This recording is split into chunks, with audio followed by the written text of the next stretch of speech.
En mars 2022, des scientifiques ont confirmé pour la première fois avoir trouvé des microplastiques dans le sang humain. Ces minuscules fragments se trouvaient dans 80% des 22 personnes testées qui étaient des membres ordinaires et anonymes du public. L'échantillon était de petite taille et il n'y a pas encore eu de confirmation explicite que leur présence cause un préjudice direct à la santé humaine, mais avec plus d'études, le temps le dira. Les microplastiques font l'objet d'un examen approfondi. Partout où nous les cherchons, nous les trouvons. Pourtant, il y a peut-être d'autres polluants moins tangibles qui devraient faire la une des journaux, et qui sont dans notre sang depuis des décennies. La pollution chimique a officiellement franchi une frontière planétaire, menaçant les systèmes de la Terre au même titre que le changement climatique et la disparition des habitats.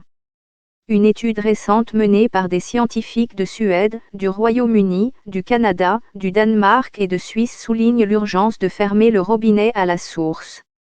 De nombreux produits chimiques toxiques, connus sous le nom de polluants organiques persistants, POP, ne se dégradent pas facilement. Ils peuvent persister dans l'environnement et en nous, principalement dans notre sang et nos tissus adipeux pendant de nombreuses années. J'étais curieuse de savoir si l'un de ces produits chimiques se trouvait dans mon propre sang. Lors de mes recherches pour mon livre Go Toxic Free, Easy and Sustainable Way to Reduce Chemical Pollution Go Toxic Free, des moyens faciles et durables de réduire la pollution chimique, j'ai contacté un professeur de chimie environnementale en Norvège, Bervan Bavel. Ses recherches se sont concentrées sur les POP qui persistent dans l'organisme pendant plus de 20, 30, voire 50 ans et il analyse la corrélation entre une forte exposition des populations et les cancers, les maladies cardiaques et des affections telles que le diabète. Bervan Bavel a développé un protocole de test sanguin pour Safe Planet, une campagne de sensibilisation mondiale mise en place par le Programme des Nations Unies pour l'environnement, qui pourrait être utilisé pour surveiller les niveaux de ces produits chimiques toxiques dans la population mondiale.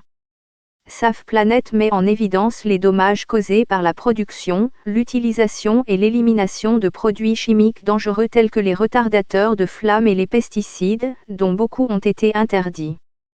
Il a conçu un test pour mesurer la charge corporelle, c'est-à-dire la quantité de ces polluants chimiques synthétiques persistants qui s'accumulent dans l'organisme.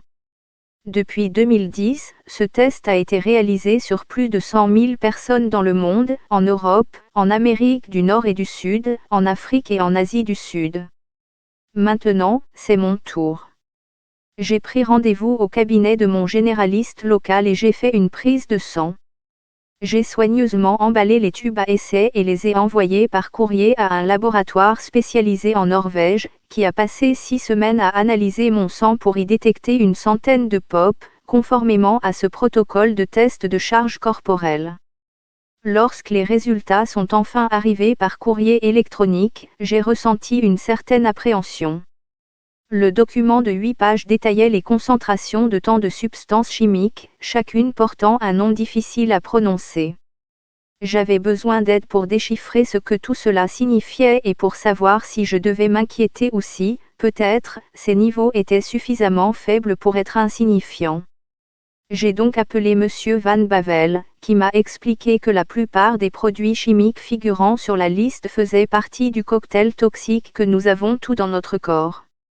Un grand nombre de ces POP, mais pas tous, sont réglementés par la Convention de Stockholm des Nations Unies, un traité mondial qui interdit ou limite l'utilisation de produits chimiques synthétiques toxiques tels que certains pesticides, les retardateurs de flammes et les PCB ou polychlorobiphényle, qui étaient utilisés comme fluide de refroidissement dans les machines et les appareils électriques au Royaume-Uni jusqu'en 1981.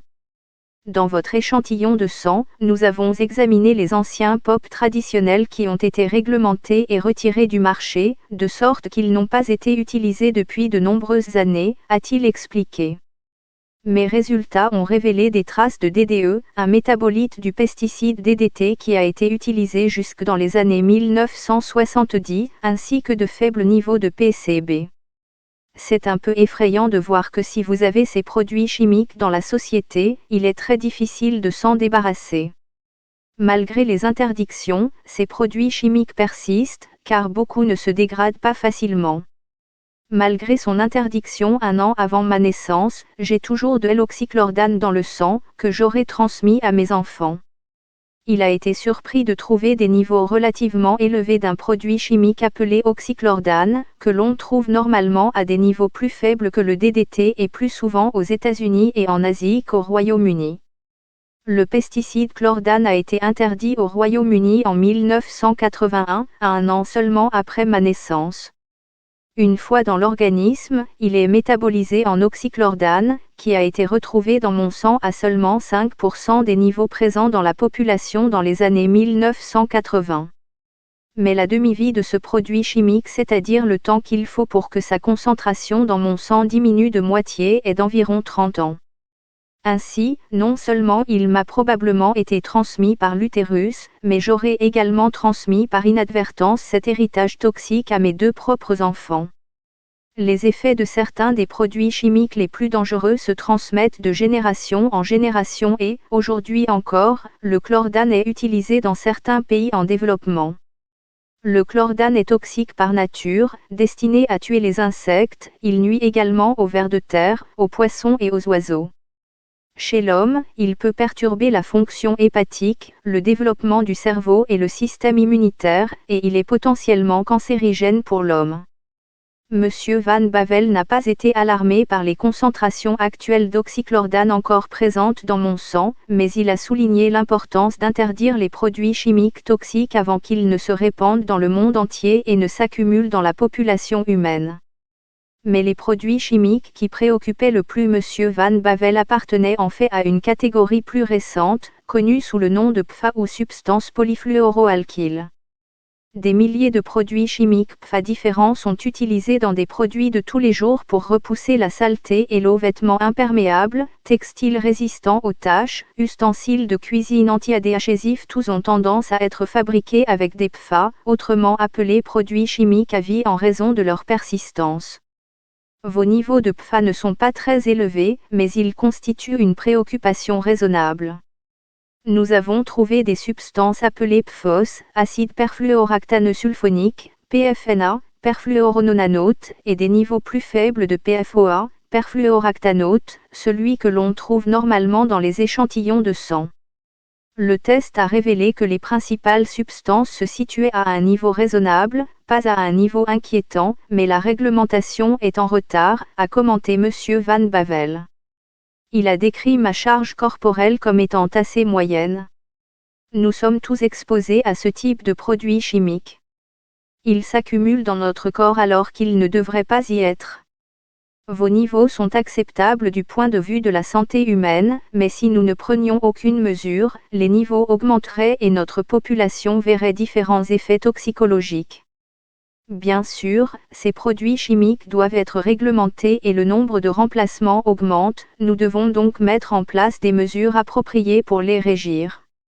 Cette substitution regrettable ou le remplacement d'un produit chimique interdit par un autre similaire est inquiétante, surtout avec les nouveaux polluants chimiques émergents comme les PFA, comme l'explique Van Bavel, nous n'avons pas le temps d'attendre des recherches sur chaque produit chimique, nous devons donc adopter une approche de précaution. En ce qui concerne ma propre charge corporelle, il n'y a pas grand-chose que je puisse faire pour réduire les niveaux de produits chimiques toxiques dans mon sang, selon Van Bavel. Ce qui est triste, c'est qu'il est très difficile pour nous de faire quelque chose à ce sujet. Nous devrions tous être très désireux de réglementer ces composés, car ils sont partout. Il est très difficile, en tant qu'individu, d'éviter ces niveaux de fond que nous voyons et qui ne devraient absolument pas se trouver dans votre corps. C'est pourquoi nous devrions soutenir la législation et les conventions des Nations Unies qui suppriment ces composés.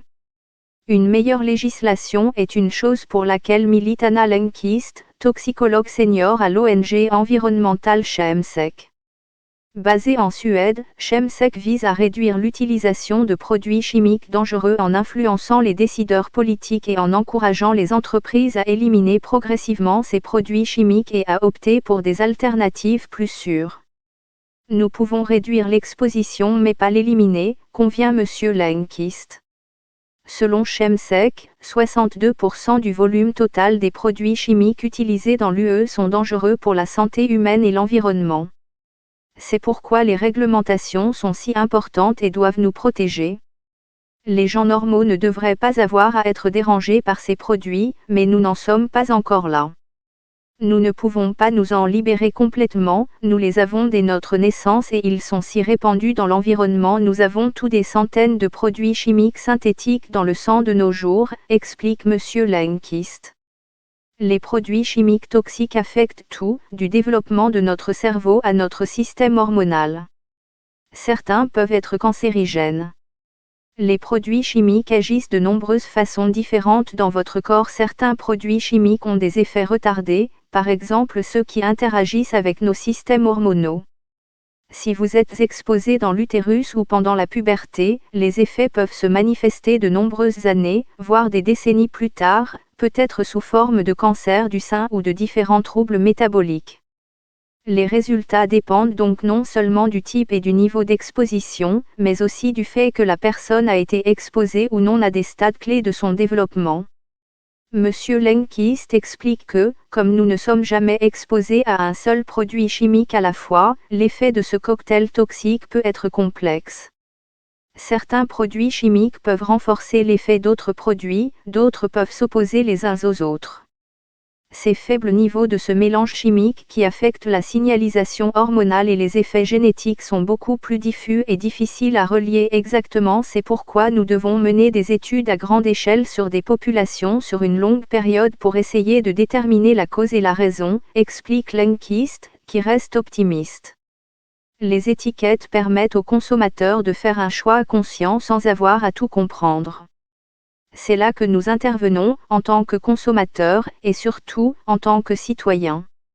Nous pouvons tous faire entendre notre voix en exigeant une plus grande transparence, un étiquetage plus clair et une réglementation plus stricte, ajoute M. Lindqvist. Avec la pression des consommateurs et de tous les autres acteurs de la chaîne d'approvisionnement, l'industrie chimique pourrait évoluer beaucoup plus rapidement. Et la réduction de la pollution chimique toxique n'est pas seulement bonne pour les affaires, mais pour chacun d'entre nous et les générations futures. Devons-nous être plus prudents quant au partage du sang et à la transmission des contaminants hérités? Ou bien le don de sang est-il un moyen de se débarrasser des substances toxiques, car le sang contaminé s'écoule et l'organisme produit ensuite du sang frais et non contaminé? Depuis la publication de mon livre, de nouvelles études ont été publiées à ce sujet. Les mousses anti-incendie sont connues pour contenir des niveaux élevés de PFAS, de sorte que les pompiers sont exposés à des niveaux plus élevés que la moyenne de ces produits chimiques. Dans le cadre de cet essai historique, 285 pompiers australiens ont été soumis à un test de dépistage des PFAS dans leur sang pendant 1 an. Les produits chimiques PFAS se lient aux protéines sériques dans le sang, et les chercheurs ont constaté que les niveaux de PFAS dans la circulation sanguine des donneurs étaient considérablement réduits. L'une des explications possibles est que le corps des donneurs s'est effectivement débarrassé du sang contaminé par les SPFP et l'a remplacé par du sang non pollué. Bien que cette étude n'en soit qu'à ses débuts, la faisabilité du don de sang en tant que solution à long terme et évolutive est encore discutable, comme l'explique Lindqvist. Pour les personnes spécifiquement exposées, comme les pompiers, il peut être envisageable de vider le sang contaminé et de laisser votre corps produire du sang neuf. Cela suppose que vous ne soyez pas à nouveau exposé. Pour la personne moyenne, l'exposition est assez constante et je ne vois pas en quoi cela pourrait être une solution pour la population générale. Mais cela montre bien qu'il est urgent de faire quelque chose contre les PFAS. Si l'élimination peut bien être une étape cruciale dans certains cas, la solution la plus appropriée est sûrement de fermer le robinet à la source et d'empêcher les PFAS et autres produits chimiques toxiques de pénétrer dans notre corps en premier lieu.